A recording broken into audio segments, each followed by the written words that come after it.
Hoje nós vamos aprender a fazer peças como essas aqui, utilizando um dos elementos mais inspiradores da natureza, as plantas. As pétalas e as folhas que a gente vai usar aqui são mais do que simples partes das plantas. Elas são fontes de texturas, de tamanhos e de padrões diferentes que revelam muito sobre a planta, seja pelas nervuras que levam todo o seu nutriente para o resto do corpo da planta, ou seja pelos padrões que é encontrado nas folhas, que fala muito sobre a sua adaptação ao meio ambiente. Essas características são essenciais para a modelagem, porque através delas conseguimos capturar a essência da natureza e produzir peças com um aspecto muito mais realista. Antes da gente aprender a fazer essas peças, vamos aprender um pouquinho sobre a morfologia da folha. A folha é o principal órgão fotossintético da planta. Claro que algumas espécies podem utilizar outras estruturas para fazer fotossíntese, como é o caso dos cactos, que fazem fotossíntese pelo caule, ou das orquídeas, que podem fazer fotossíntese também pela raiz, que é o conhecido velame. É aqui que acontece, na folha, a maior taxa de fotossíntese, claro, onde ela vai transformar CO2, água e luz solar em glicose e oxigênio para a gente respirar. Outras funções da folha também é a transpiração, as trocas gasosas e, em algumas espécies, como as suculentas, elas ainda podem armazenar muitas substâncias. Inicialmente, vamos ver as principais partes de uma folha completa. Ela é composta pelo limbo, que é essa estrutura laminar, né, que a gente chama de folha, propriamente dita. O pecíolo, que é esse cabinho que segura o limbo até o caule. E a bainha, que é essa estrutura que agarra o caule. O tamanho e o formato da folha ainda pode dizer muito sobre a adaptação da planta, como folhas finas e curtas são plantas que aguentam muito vento e transpiram menos. Já folhas como essa helicônia gigante aqui, elas normalmente são adaptadas a subbosques, a ambientes com muita sombra. Então, quanto maior a área para captar luz, mais vantajoso para a planta.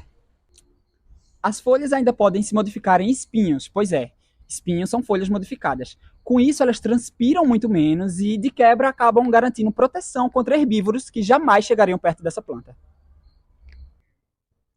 As folhas ainda podem ser compostas, que é quando elas são compostas por outras estruturas laminares, como os folíolos, e aqui no pau-brasil, essas estruturas menores ainda, que são os foliólulos. E isso dá uma série de vantagens para ela, principalmente porque elas ficam resistentes ao vento, né? Elas não se quebram quando bate um vento forte. Elas transpiram muito menos, porque há uma área laminar muito menor, e também ela permite com que a luz passe da primeira camada de folhas até as próximas. E isso ajuda bastante na eficiência da fotossíntese. Para a modelagem, é muito importante que a gente ache uma folha com uma nervura bem proeminente, para que a gente consiga imprimir na peça as texturas da folha. A nervura nada mais nada menos é do que os vasos condutores, que vão conduzir toda a seiva que foi produzida nesse órgão até o resto da planta, até o caule, até as flores, até os frutos, até as raízes. Toda a glicose que é produzida aqui, toda a energia que é produzida aqui, é distribuída para o resto da planta através dos vasos condutores que começam aqui, nas nervuras da folha. Bioma nada mais é do que como os organismos, as plantas, elas se distribuem no planeta Terra de acordo com o clima e os componentes físicos desse planeta Terra. Então, resumindo, bioma é basicamente, por exemplo, se aqui chove muito, diferente do local que chove mais, as plantas que estão aqui, elas estão adaptadas no local que chove mais. Então as plantas que estão na caatinga, que chove menos, estão adaptadas naquele local. Então aqui no nosso estado, nós temos 3 domínios fitogeográficos, né? Que são os manguezais, são a floresta da Mata Atlântica, a floresta da Mata Atlântica e também a caatinga. Então, tanto o manguezais quanto a Mata Atlântica, ela está inserido dentro do bioma das florestas tropicais úmidas, né? Que a característica desse bioma são as folhas largas, né? São plantas que têm folhas o ano inteiro, né? São plantas que estão adaptadas por ser um local que chove muito, um litoral. Essas plantas estão adaptadas também ao solo dessa região, né? Já na caatinga, né, que faz parte do bioma das florestas sazonalmente seca, né, as plantas da lá e os organismos que estão lá estão adaptados ao ambiente, ao solo, ao clima, à incidência solar, à quantidade de chuva que é menor que aqui. Então tudo isso vai definir como vai ser o desenho dessas florestas naturais. Então a floresta natural da Caatinga é diferente da floresta natural da Mata Atlântica, apesar de estar em ambientes próximos, né, em relação à distância. O clima da Caatinga vai ser diferente do clima do litoral e isso vai influenciar diretamente na composição florística e faunística do ambiente. Então cada bioma vão ter as suas características, vão ter os seus organismos, as suas plantas, as suas árvores que são adaptadas nessa região, né?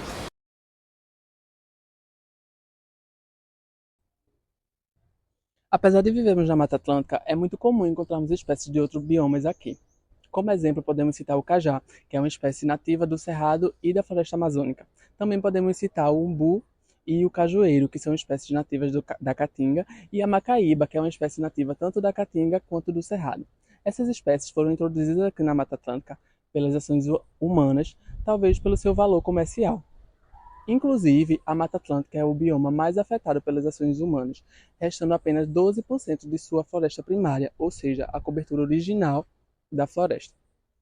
Aqui, no nosso bioma, é muito comum também encontrarmos florestas secundárias, que são áreas que estão passando por uma regeneração natural devido às ações humanas.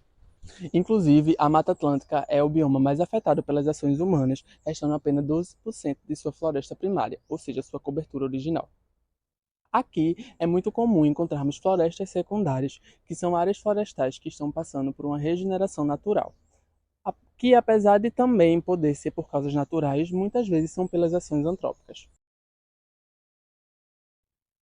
Hoje em dia, a gente vê que o lixo é uma coisa insustentável para o nosso planeta. A gente tem vários tipos de lixo que são produzidos e que têm uma durabilidade muito alta no meio ambiente. Para isso, a gente precisa encontrar alternativas para a reutilização desse lixo de forma consciente e também colocar um toque artístico nisso. Então, o reuso desses lixos em atividades como culturais, artísticas, de esportes, são muito valorizadas, porque a partir disso a gente tem uma exploração desses recursos que são sintéticos, que fazem mal ao meio ambiente, mas que a gente procura trazer isso de uma forma que traga benefícios tanto para a sociedade como também para o meio ambiente. Desde o início da história humana, a gente observa que é uma troca muito recorrente de espécies nativas por espécies exóticas visando o lucro. Por exemplo, aqui no Brasil, a gente observa uma monocultura muito extensa de milho, soja e cana-de-açúcar. E isso é extremamente prejudicial ao equilíbrio do meio ambiente. A partir do momento que você implementa uma monocultura, você pode ter alterações no solo, na composição daquele solo e também na composição da fauna e da flora daquela localidade. Então, o que é que se tem de resposta? As plantas, elas têm uma comunicação entre si para tentar sobreviver e se manter naquele ambiente. Então, quando você retira aquelas espécies nativas, você está alterando o equilíbrio daquela localidade. Então, o importante é que você tenha uma cultura que seja lucrativa, mas que você associe ela tanto a espécies nativas, como também outras espécies para você enriquecer aquele solo e também prevenir o aparecimento de pragas que possam ser prejudiciais àquela cultura que está sendo implementada, mas também para espécies que sejam nativas, que estejam próximas daquele local.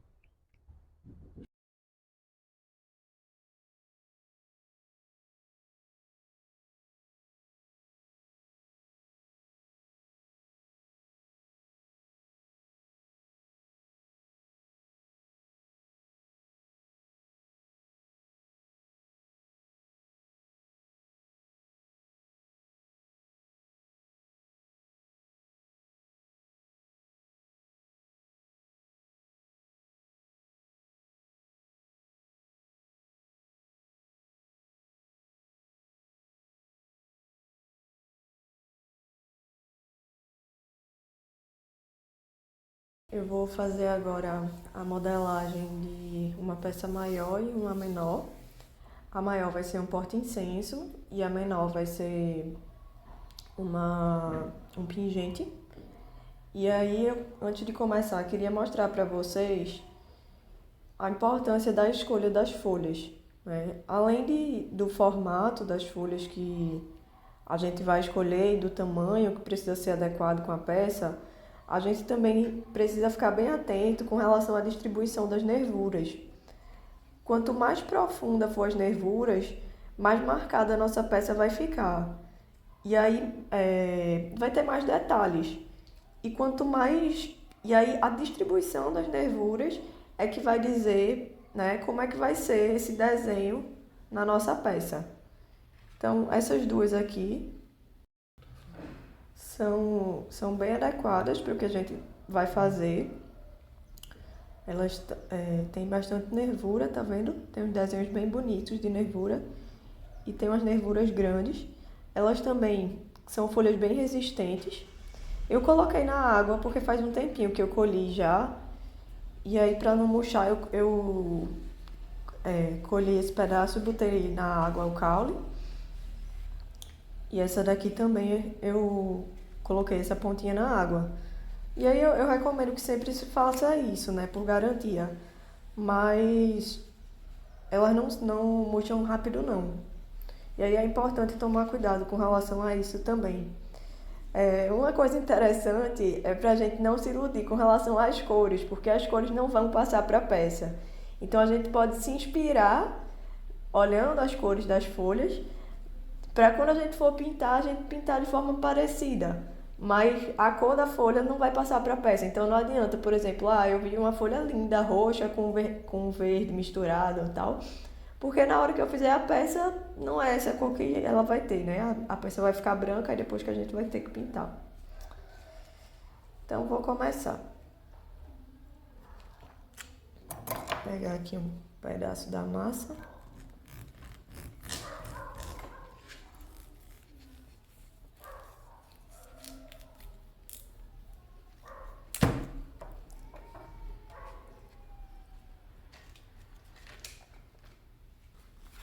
É sempre bom deixar essa massa enroladinha no plástico, por mais que seja rápido, que você vá usar ela rápido. Eu costumo fazer essa dobra aqui, ó, no próprio material que ela vem enrolada. Esse material é muito bom para conservar ela. E depois coloco ela no plástico.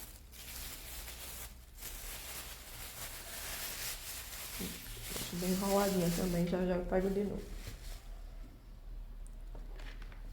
E aí eu começo sovando a massa. Sovar é simplesmente amassar, que é um processo que deve ser feito com qualquer massa que você for trabalhar, né? Pode ser massa de biscuit, pode ser argila, pode ser durepoxi. Essa aqui é cerâmica fria, como eu já tinha dito, né? Quando eu falei dos materiais que a gente ia usar.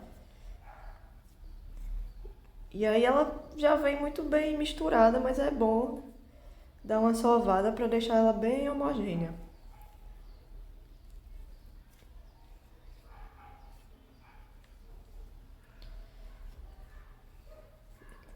Quando você sentir que ela está bem homogênea, aí você pode começar fazendo uma bola e tentando deixar essa bola o mais lisinha possível.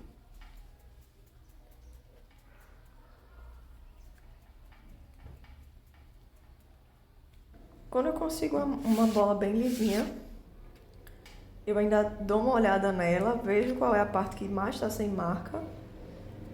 Coloco essa parte, né, a parte mais lisa virada para cima, vou dando umas batidinhas.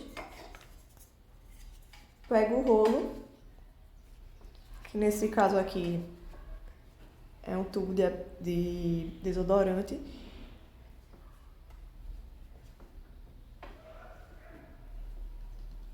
vou abrindo ela.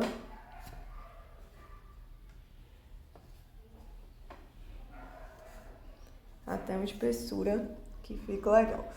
Eu quero fazer o porta-incenso. Então, além do tamanho, né, certo para a folha, eu tenho que ficar com cuidado um pouco com relação à espessura. Porque como é uma peça maior, eu tenho que ficar com cuidado para ela não se rachar, né, para não ficar muito fininha. Então aqui eu tô com uma espessura legal. Eu usei mais ou menos metade, um pouco menos da metade de um pacote. Aí abri aqui com essa espessura. Vou colocar agora a folha.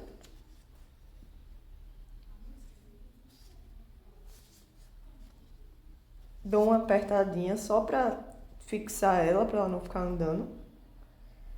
E agora sim eu vou começar a girar o tubo para fazer a marcação.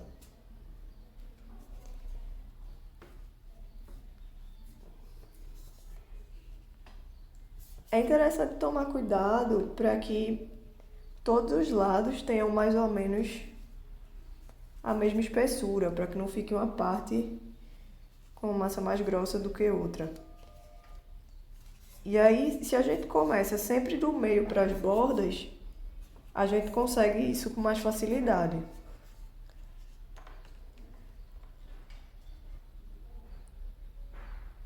Agora eu venho com uma faquinha, pode ser com uma ferramenta de corte também, outra ferramenta de corte, e vou passando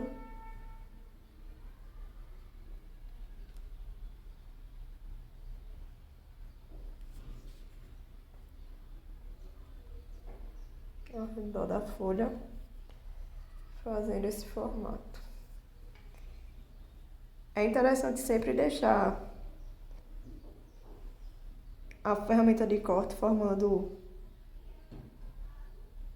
90 graus com a superfície, ou quase 90 graus, com a massa,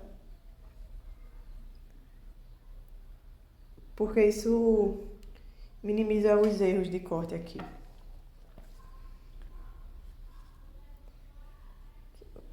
Melhora esse ladinho.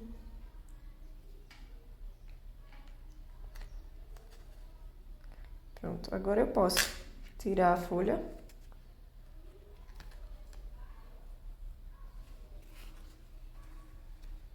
A gente percebe aqui as nervuras bem marcadas.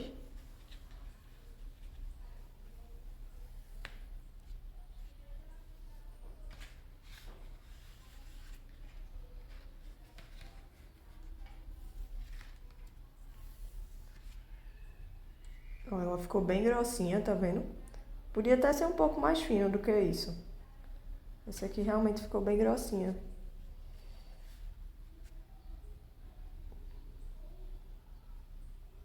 Aqui ficou com uma marquinha que foi porque a folha dobrou um pouquinho. Mas como as folhas assim têm irregularidades, eu não acho que isso é um problema, não. E uma coisa que eu queria chamar a atenção de vocês é com relação ao corte, ó, como o corte ficou legal. Porque eu fiquei sempre tentando manter a faquinha em 90 graus. Aí quase não ficou rebaba aqui. Tá vendo? Agora eu pego esse pedaço de garrafa PET e eu vou colocar a minha folha para secar em cima dele. Porque ela vai adquirir o formato que eu quero do porta-incenso. Agora, para finalizar, eu vou fazer uma bolinha aqui, que vai ser o lugar onde o incenso vai entrar. Então, pego um pedacinho de massa, faço a bolinha. E aí, para fazer a colagem dessa bolinha aqui, eu vou fazer o seguinte. Eu vou fazer vários furinhos aqui, né?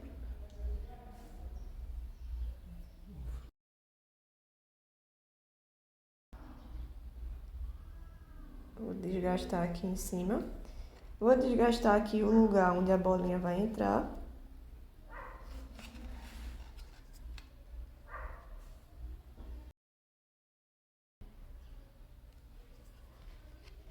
E aí eu molho.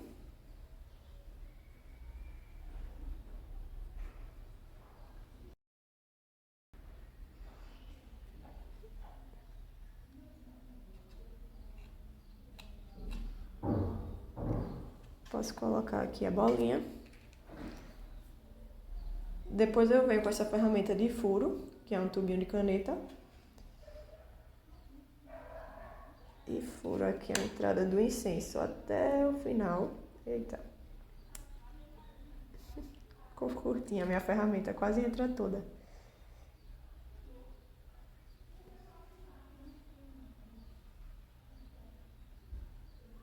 Que vai ser onde vai entrar o incenso. Prontinho, porta-incenso. Tá finalizada a modelagem. Agora é deixar secar. Ele leva mais ou menos uns 3 dias para secar. E às vezes até mais do que isso, porque ele tá em cima desse plástico, aí a parte de baixo demora um pouquinho. Aí depois que passar os primeiros dias, pode até tirar essa parte de plástico, porque ele já vai estar uma parte seco. E aí o restante seca melhor quando tá em contato com o ar. Aí já pode tirar essa parte de baixo. E aí pronto, ele seca depois de 3 dias e a gente pode voltar para fazer a parte da pintura. Agora eu vou fazer um pingente. Peguei aqui um pedacinho de massa mais ou menos do tamanho do que eu tinha pego para fazer a bolinha do porta-incenso.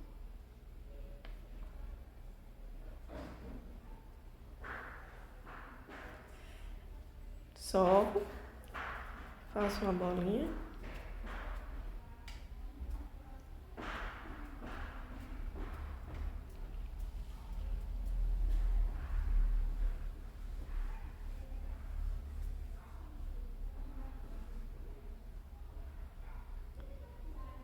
E aí vejo a parte mais lisa, ponho pra cima, amasso um pouquinho.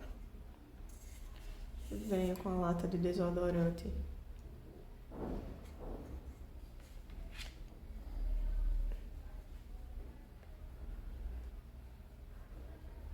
Abrindo aqui um pouquinho.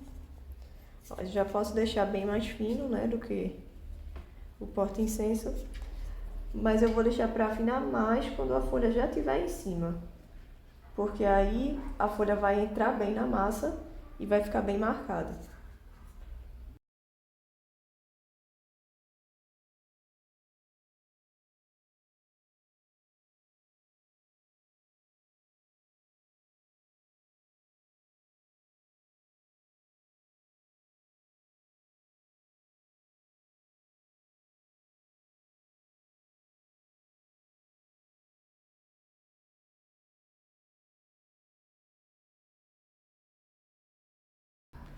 A gente conseguiu pegar as características dela, né? E aí eu venho agora com a faquinha. Infelizmente, eu não consigo fazer essa borda dessa forma, que eu acho linda, mas é muito pequenininha. Aí quando a gente vai cortando, não dá pra fazer dessa forma. E aí como é que eu faço? Eu corto direto. E fica bem bonito também.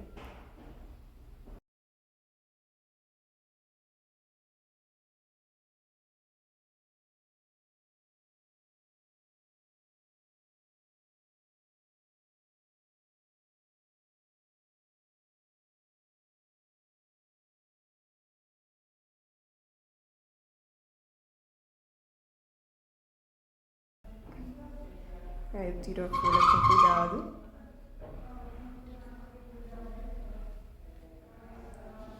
Tiro as sobras. Aqui, como eu não fiz o corte até o fim. Aí ficou ruim de tirar as sobras, tá vendo? Outra coisa para prestar atenção é quando for fazer o corte, garantir que a faca chegou até o fim. Aqui ficou um pouquinho de rebaba também, que dá pra tirar quando tiver seco com a lixa.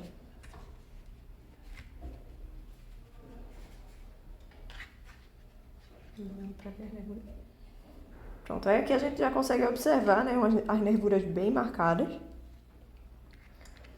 Isso vai ficar bem bonito quando a gente fizer a pintura, a tinta vai penetrar nessas nervuras. E a última coisa é só fazer um furinho com essa ferramenta de perfuração.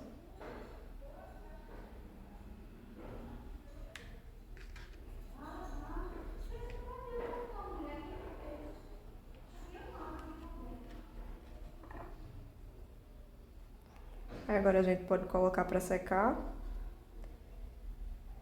Demora em torno de 2 dias para ficar completamente seco uma peça desse tamanho. E aí a gente pode voltar para pintar ela.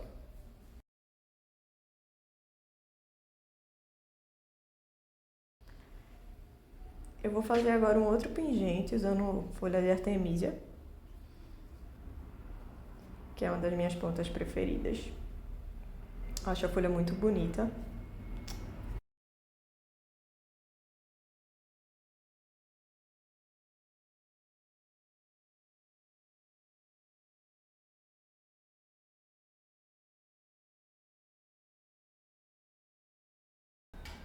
E aí eu começo de novo, sovando, fazendo a bolinha, tentando deixar essa bolinha bem lisa.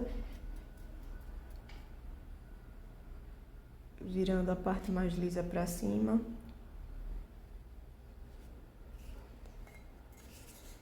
E abrindo com o desodorante. Depois eu pego aqui a folha.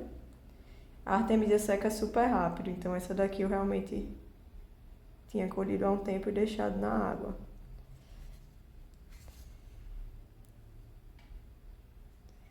E passo. Uma coisa super importante é que as nervuras sempre têm que estar viradas para baixo, né? Porque o trabalho vai pegar essas nervuras. E aqui eu não vou recortar, até porque eu não conseguiria recortar todos esses detalhes certinhos. Mas eu vou conseguir conservar esse detalhe fazendo um formato genérico aqui ao redor da folha, deixando o meu pingente com esse formato, e na hora de pintar, eu vou pintar só por onde a folha está marcada.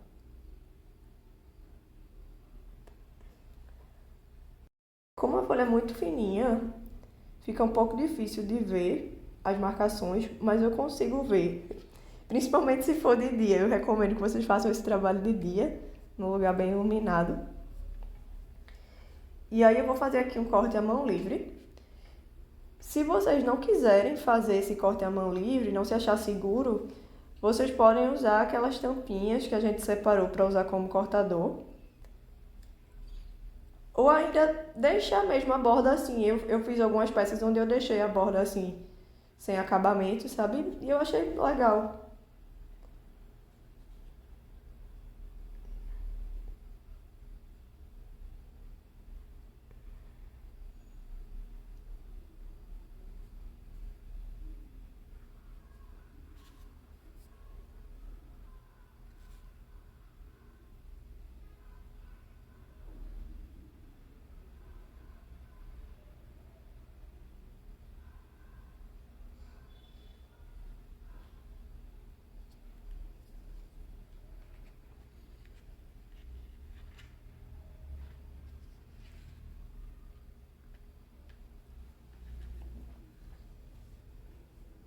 Eu gosto de sempre colocar as rebabas para fora, porque fica mais fácil depois para lixar se elas estiverem para fora. Olhando assim parece que é pior, né? Mas depois fica bem fácil de lixar e tirar tudo direitinho. Deixar bem lisinho ao redor. E aí eu pego agora a ferramenta de perfuração e faço um furinho aqui onde vai entrar o fio.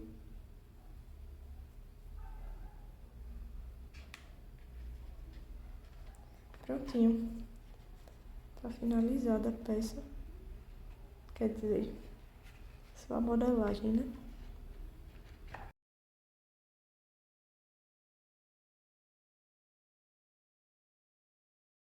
Então, vamos começar agora pintando essa planta daqui.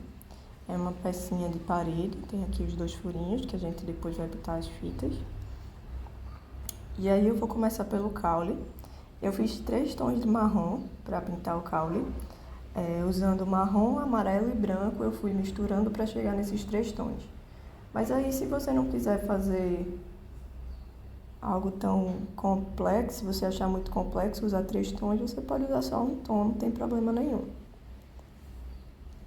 Fica bem bonito também.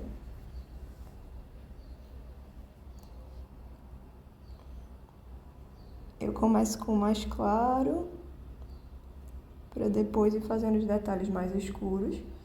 Essa tinta aqui eu diluí ela muito pouco, porque eu quero que fique uniforme, por enquanto,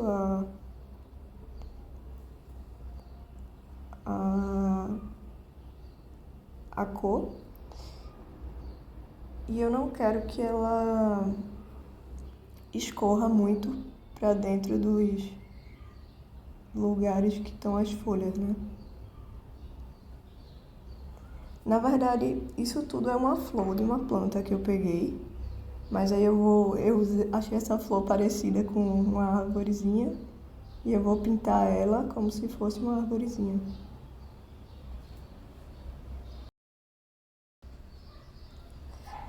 Essa flor, essa planta é uma flor que eu peguei, mas eu achei ela parecida com uma arvorezinha. E aí eu vou estar pintando ela para que ela fique sendo uma arvorezinha. Na verdade é um ipê. Eu vou pintar as folhas todas de rosa, para que fique com aquele aspecto de ipê florido, de ipê rosa.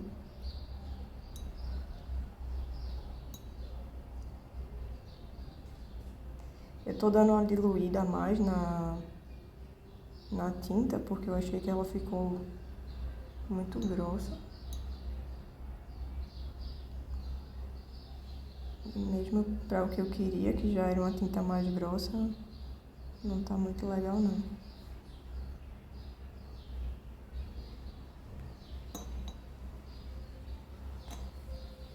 Para diluir eu só pego um pincel maior, né, do que esse que eu tô pintando, que é bem fininho. O que eu tô pintando é o pincel de traço. Aí eu pego um pincel maior, molho na água e coloco na tinta para misturar.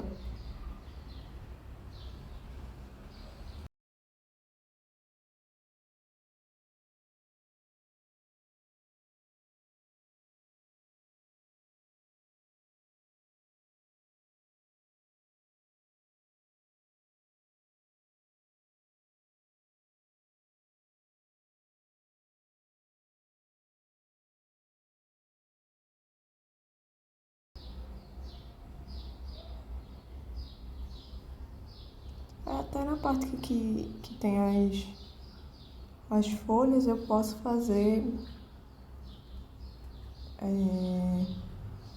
alguns risquinhos, assim, como se fossem galhos que estão por trás das folhas, ou então pela frente de outras folhas que estão atrás. Pronto. Agora eu venho com o marrom mais escuro, dou uma passada com ele em alguns lugares.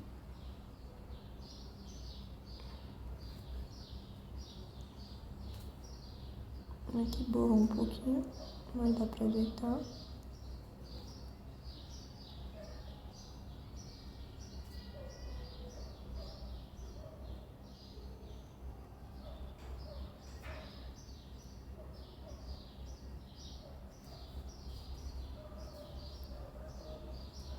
E aí eu não vou passar esse marrom mais escuro em tudo não, é só em algumas partes.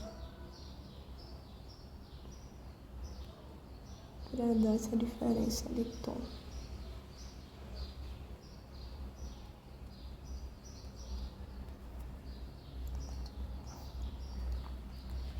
E por último eu venho com esse marrom bem escuro,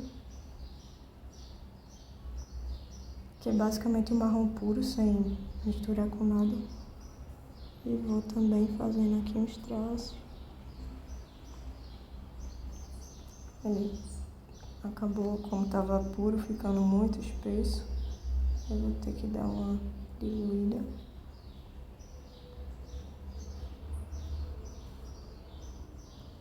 E aí eu vou fazendo os traços. Lembrando que aqui perto das folhas os traços ficam mais fininhos.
Estou com o pincel 00, que é bem interessante usar ele porque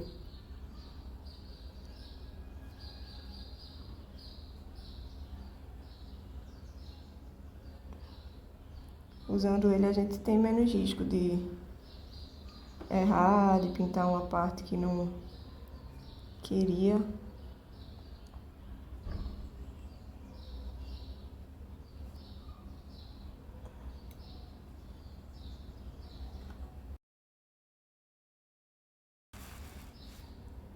Aqui eu vi um pedacinho de caule que acabou passando despercebido quando eu pintei o caule, mas aí eu encontrei agora e eu vou passar o marrom nele.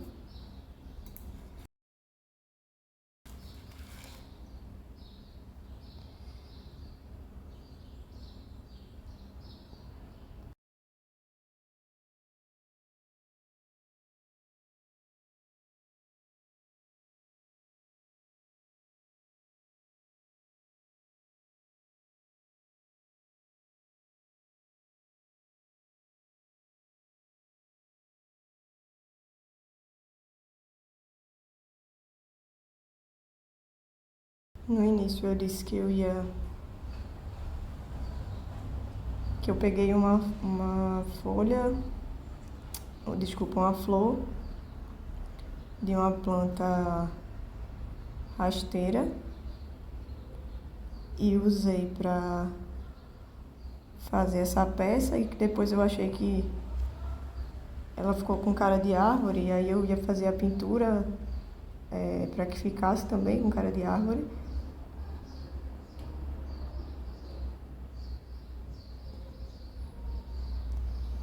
E eu tô achando que tá uma árvore bem legal. Eu disse que eu queria fazer algo parecido com ipê. Eu não tô achando que tá parecido com ipê.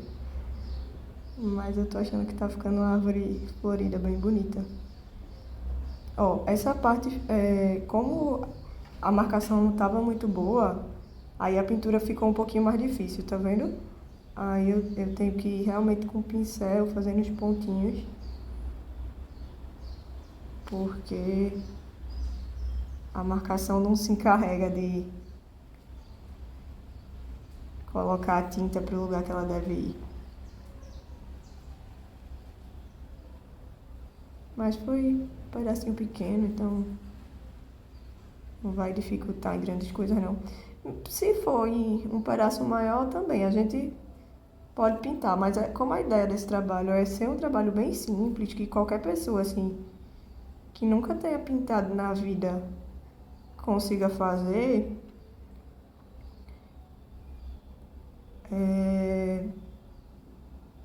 então é isso, né? Eu quero que a pintura também seja muito simples, eu não quero que exigir muito da pintura.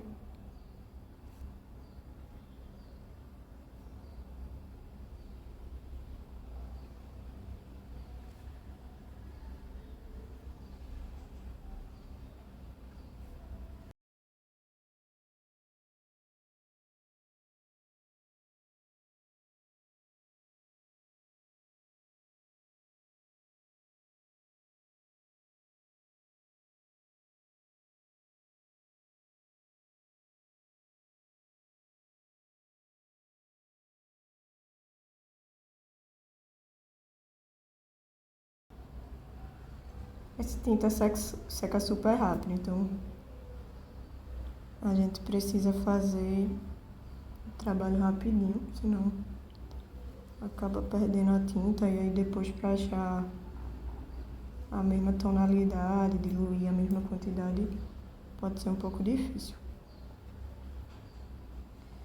Apesar de que eu gosto da mudança de tonalidade. E principalmente nessas coisas, né, de planta, assim, eu acho que até ajuda a dar um arzinho mais realista, quando não tá tudo com o mesmo tom.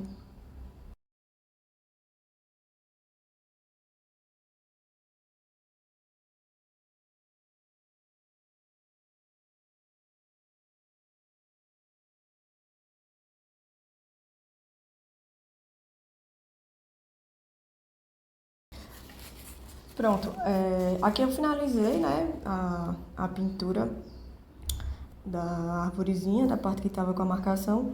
Eu sempre gosto de, nas minhas peças, pintar a lateral, algumas vezes, na maioria das vezes, o fundo e a parte de trás. Para dar assim, isso não é necessário de toda forma, não. Tem gente que não gosta.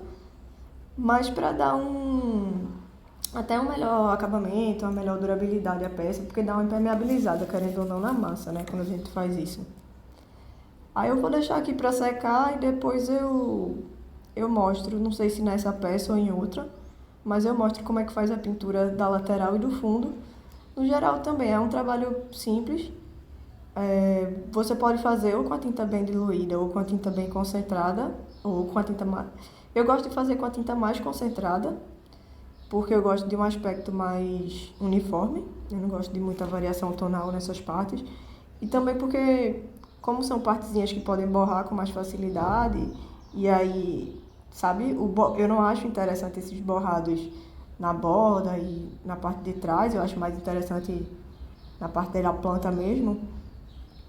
Aí eu acho que quando a tinta tá mais concentrada, menos diluída, fica mais difícil de borrar. Fica mais tranquilo pra gente pintar sem borrar. E aqui tá a peça finalizada nessa parte da frente.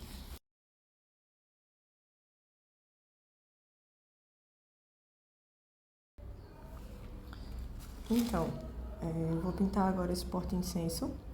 Ele é um pouquinho mais difícil de pintar do que as superfícies planas, porque ele é abaulado, né? Então, quando a gente pinta aqui em cima, a tinta pode escorrer e vir aqui pra baixo.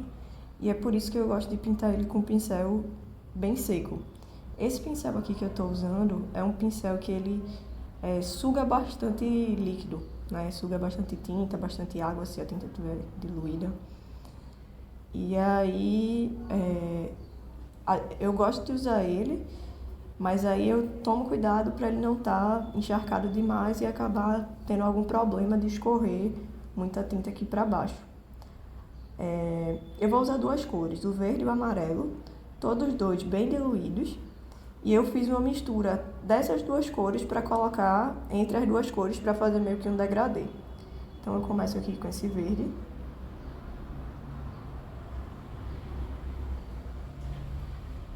Na verdade, essa cor aqui é o verde misturado com o amarelo, né?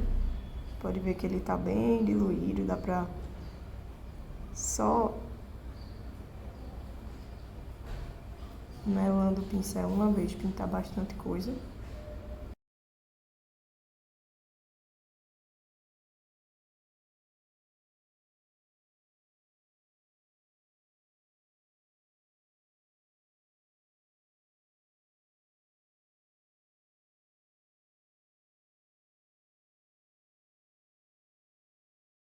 E aí eu vou fazendo uma certa mistura mesmo. Ó, aqui um verde bem menos amarelado. E quando ele chega perto desse verde amarelado, ele meio que vai se misturando, porque os dois estão úmidos ainda.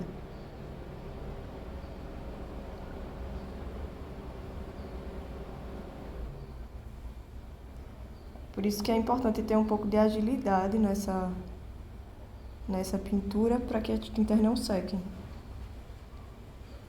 Vou colocar aqui mais um pouco de verde, passar por cima dessa parte desse mais amarelado.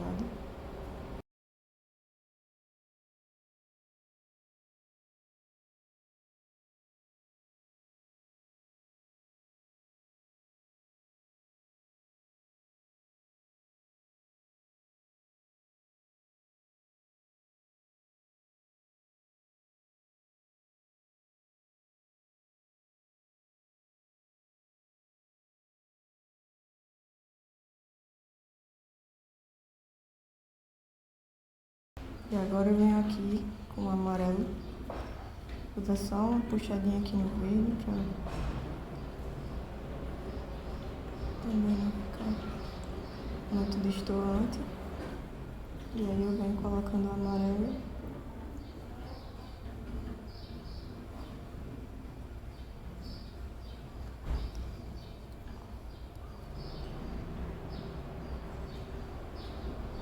Eu venho de novo com o verde. Ó, o que eu falei sobre escorrer, tá vendo que fica acumulando um pouco de tinta aqui? E não é problema não acumular um pouco. Fica até um efeito legal. O problema é quando acumula demais. Vou voltar para o amarelo.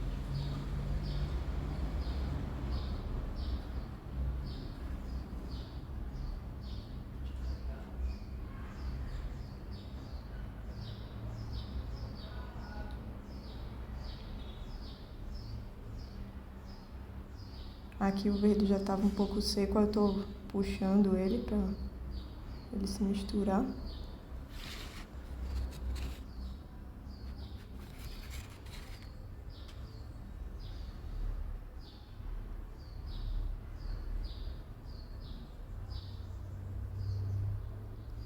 Achei que essa parte aqui ficou muito clara, eu vou passar mais um pouquinho de verde nela.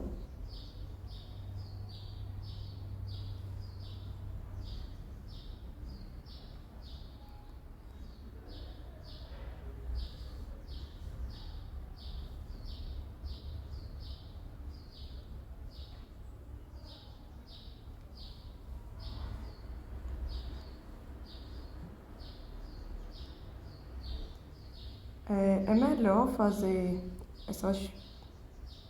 esses escurecimentos, né, no caso, depois que já tiver seca a primeira camada, pelo menos eu prefiro.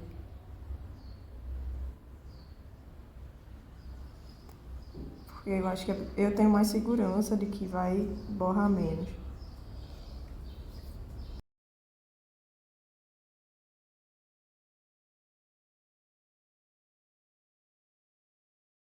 Mas aqui eu acabei passando com a peça molhada mesmo e tudo bem.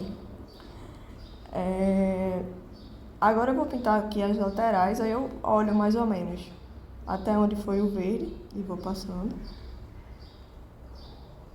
Aqui estava já se misturando com o amarelo, eu já Dou uma misturadinha aqui com o amarelo. Continuo aqui o verde.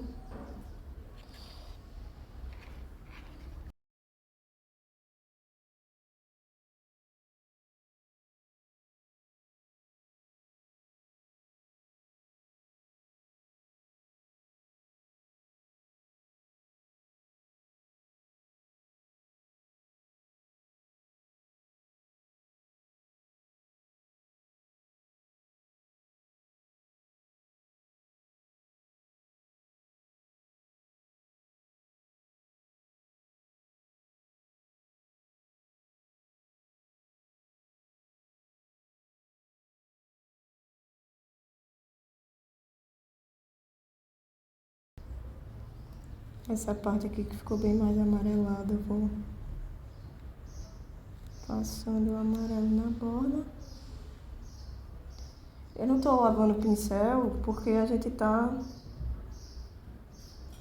usando essas tintas com as cores meio misturadas mesmo, né? O amarelo que a gente tá usando, ele foi misturado com um pouquinho de verde, e o verde que a gente tá usando foi misturado com um pouco de amarelo.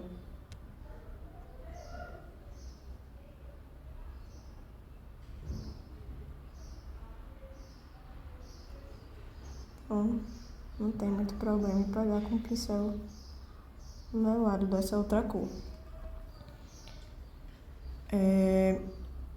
Aqui pra pintar a bolinha, podia escolher qualquer cor. Eu vou escolher pintar de verde, porque ficou nessa área mais amarelada. E aí eu acho que vai ficar legal, vai destacar um bocado.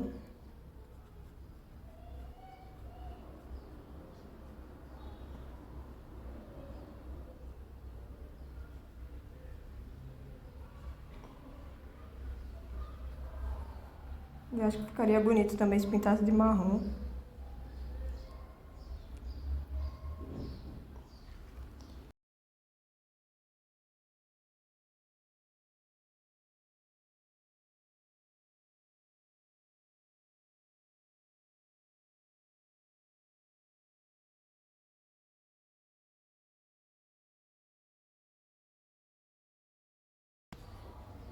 Pronto, aí aqui a parte da frente já tá toda pintada.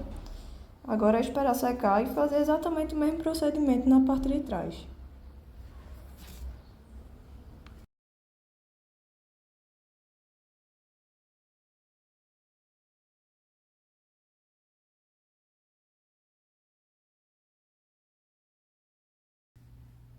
Eu vou fazer agora uma técnica bem interessante, que na aquarela o pessoal chama de úmido sobre úmido, porque primeiro molha a superfície,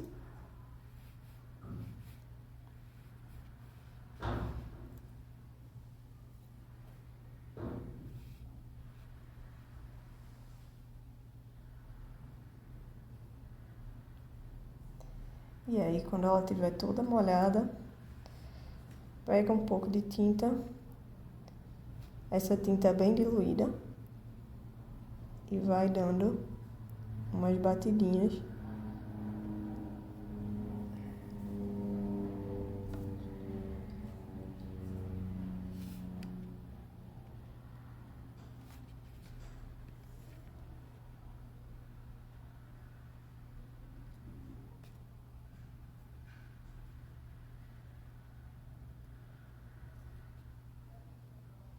E aí essa tinta vai automaticamente se distribuindo.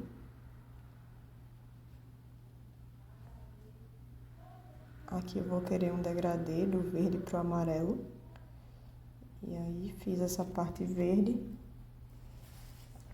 Agora eu vou botar um pouquinho de amarelo na ponta.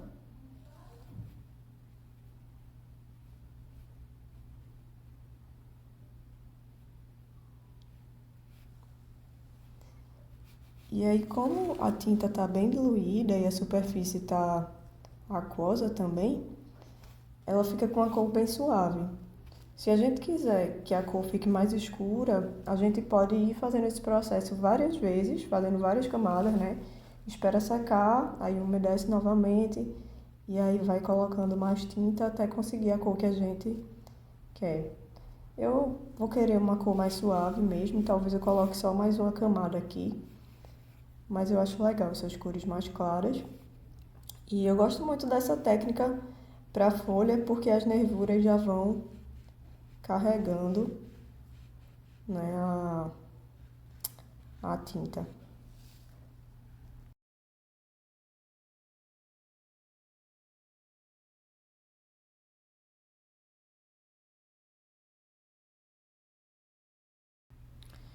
Então, eu vou pintar agora esse pingente aqui, pequenininho. Vou começar pelo caule, peguei um marrom um pouco diluído. Vou passando ele aqui no centro. Pincel de traço bem fininho, já que a peça é muito pequena.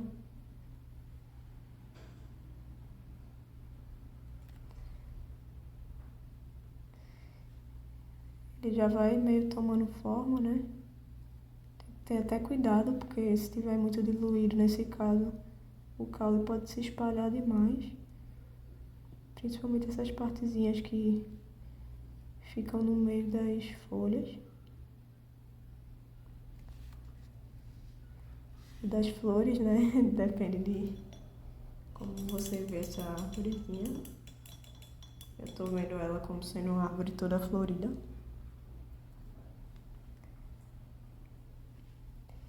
E aí eu pego agora aqui o amarelo e vou passando nessa região.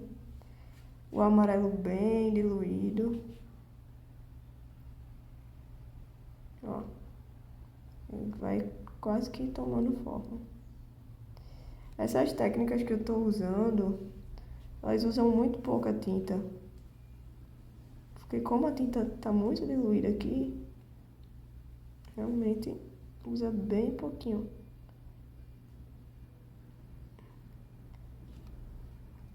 E aí a tinta vai automaticamente se acumulando mais em locais mais profundos.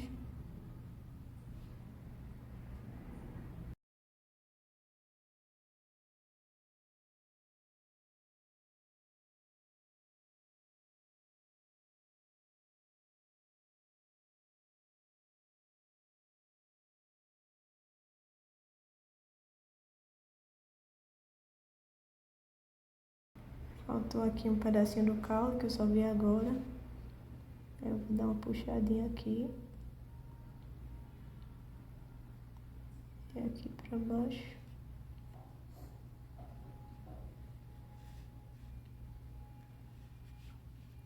Pronto, aí.